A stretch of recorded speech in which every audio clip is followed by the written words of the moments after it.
juga kebocorannya bukan hanya di level pengadaan, tapi makanan sisanya itu 1,2 triliun rupiah. Jadi MBG lebih tepat sebagai subsidi bagi pakan ternak. Kalau meneliti korupsi di level pemerintah daerah, mungkin kita satu-satu cari APBD-nya, pengadaan barang jasanya. Tapi kalau korupsi di level pemerintah pusat lebih gampang, karena anggarannya langsung triliunan begitu. Dan kemudian isu yang muncul itu kenapa kemudian ada pemangkasan, itu kan salah satunya adalah karena banyak kebocoran yang terjadi, banyak penyalahgunaan, tidak bisa terserap dengan baik. Itu sebenarnya di luar faktor politik, dari hasil-hasil riset yang dilakukan oleh Celius, itu apa sih sebetulnya yang menyebabkan TKD bisa tidak terserap dengan baik. Sementara urusan itu kan menjadi sesuatu yang harusnya dia bergulir, sebagaimana otonomi daerah yang harus dilakukan oleh daerah. Itu dari hasil-hasil risetnya seperti apa mengatakan soal itu. Terima kasih. Silakan Pak Bima dijawab pertanyaan dari pemohon dan hakim tadi. Terima kasih. Pertama, pertanyaan dari pemohon. Jadi begitu ada rencana pembangunan prioritas nasional seperti MBG dan KDMP, itu sebenarnya dampak berganda pada ekonomi itu lebih banyak negatif. Ini kalau kita lihat dari hasil studi. Betul, pertumbuhan ekonomi di triwulan pertama itu tinggi sekali, 5,6%. Tapi kalau kita cek, ini ada yang sifatnya sangat temporer. Contoh, sektor konstruksi itu pertumbuhannya naik, tapi kenapa pertumbuhan KPR, cicilan perumahan, apartemen itu rendah? Setelah dicek, ini kaitannya dengan buat Kopdes Merah Putih karena butuh bahan-bahan konstruksi. Jadi jasa konstruksinya naik, pembuatan SPPG di 27.000 titik itu butuh bahan konstruksi. Tapi pertanyaannya adalah, apakah model dari pembangunan nasional yang ditarik begitu ya, disentralisasi untuk program-program itu, apakah efeknya akan panjang? Ternyata tidak.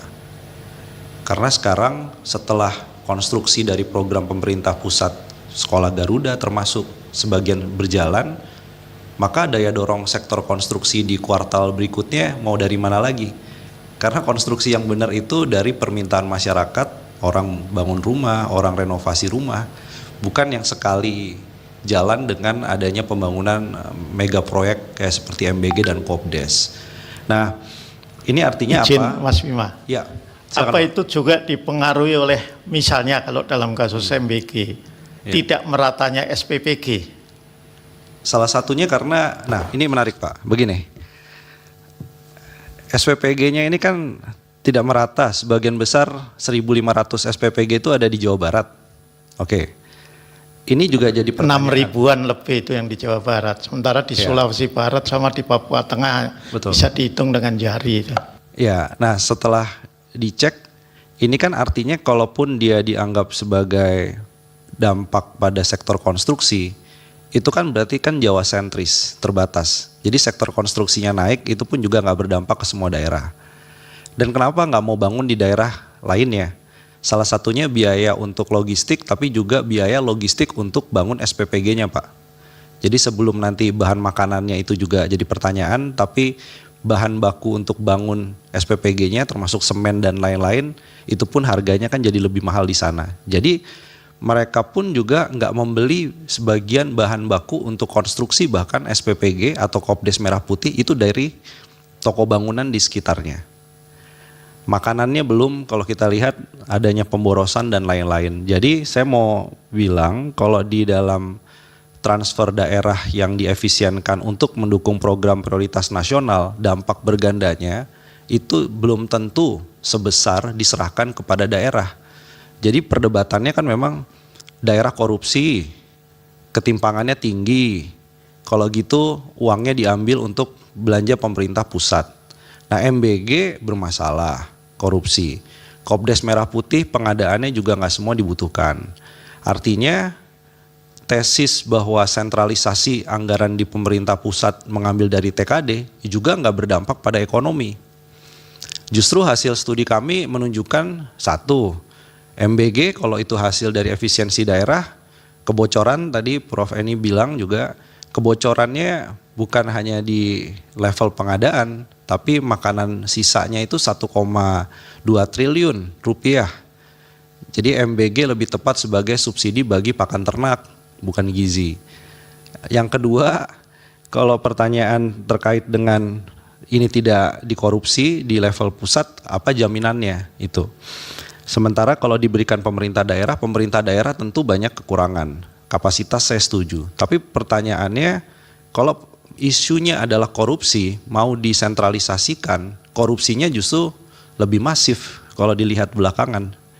Jadi kalau menyalahkan daerahnya kapasitasnya buruk, ada korupsi di situ, dipindahkan ke pusat, ternyata efek korupsinya lebih masif, lebih terlihat. Bedanya Pak, kalau meneliti korupsi di level pemerintah daerah, mungkin kita satu-satu cari APBD-nya, pengadaan barang jasanya. Tapi kalau korupsi di level pemerintah pusat lebih gampang, karena anggarannya langsung triliunan begitu. Nah yang kedua, ini pertanyaan soal fixed cost birokrasi dan apa implikasi ke depan. Begini. Saya ngelihat sebenarnya beberapa pemerintah daerah ASN-nya itu sebagian kan sudah nggak bekerja karena memang nggak ada pos alokasi anggaran. P3K-nya tiap hari kan bertanya pada pimpinan daerah, pada sekda, ini kontrak kami diperpanjang atau enggak. Jadi bayangin Pak, bekerja tanpa ada kerjaan bagi ASN, yang satu lagi bagi P3K tidak ada kepastian apakah dilanjutkan atau tidak. Nah ini artinya konsekuensi pemerintah daerah, satu, dia tetap mempertahankan dengan 30% tadi, otomatis akan terjadi pengurangan P3K signifikan. Yang kedua, efeknya apa? Ini saya cek konsekuensi ke utang daerah.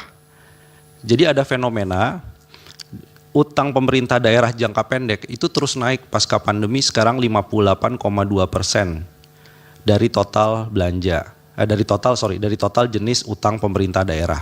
Ini artinya akan ada permasalahan cash flow ke depannya kalau terus-menerus dilakukan efisiensi tapi nggak tepat sasaran. Yang kedua, belanja pemerintah daerah bukan hanya ke belanja pegawai, tapi implikasinya sekarang sudah pada belanja modal.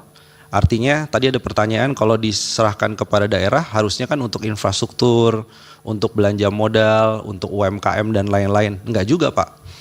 Hari ini pemerintah daerah porsi dari belanja modal dan subsidi itu dalam 6 tahun terakhir itu terus mengalami penurunan juga. Jadi posisinya sekarang bukan biner TKD dikurangin untuk belanja pegawai, kemudian disisihkan untuk belanja modal dan belanja subsidi. Enggak begitu, yang terjadi adalah tiga-tiganya kelompok belanja ini turun karena diserahkan kepada pemerintah pusat. Nah pertanyaan yang terkait dengan desentralisasi dari Pak Asrul Sani tadi, ini Pak, ada teori memang yang bilang bahwa desentralisasi fiskal itu bisa mendorong pertumbuhan ekonomi seperti dulu kasus di Bantaeng, karena kepala daerahnya pernah bagus, mendorong investasi dari Jepang dan dari Korea Selatan. Artinya investasinya bisa naik, kapasitas pemerintah daerahnya lebih bagus. Tapi ada beberapa kasus seperti daerah-daerah yang punya keistimewaan atau otonomi khusus, salah satunya yang paling ekstrim Papua. Itu kalau nggak ada transfer daerah yang memadai, itu jangankan kapasitas daerah Pak untuk pelayanan dasar, itu tingkat kemiskinan, tingkat ketimpangannya itu juga sangat ekstrim. Jadi artinya ada konteks secara historis, secara umum, tapi kalau kita lihat case by case, maka di situ akan ketemu ada konteks juga ekonomi hari ini dan struktur daerah yang berbeda-beda tadi. Jadi kalau struktur ekonomi hari ini, daerah kekurangan uang, kekurangan likuiditas, kemudian tekanan ekonominya kurang begitu bagus, opsi daerah cuman ada 3. Yang satu, mereka efisienkan belanja secara ekstrim. Yang kedua, kejadian seperti Pati itu akan berulang lagi di banyak daerah. Sekarang saya berpikir apa yang terjadi di Nusa Tenggara Timur, tahun 2025 ada surat dari Gubernur Nusa Tenggara Timur, kalau beli bensin BBM jenis subsidi atau Pertalite, itu wajib melunasi pajak daerah. Ini kan 2 rezim yang beda. Nggak ada hubungannya kan, BBM subsidi ini kan urusannya Kementerian SDM. Pajak daerah kendaraan bermotor urusannya memang pemerintah daerah. Tapi kalau itu disatukan sebagai salah satu kebijakan daerah, nah ini menurut saya udah nggak karuan kemana-mana nih Pak.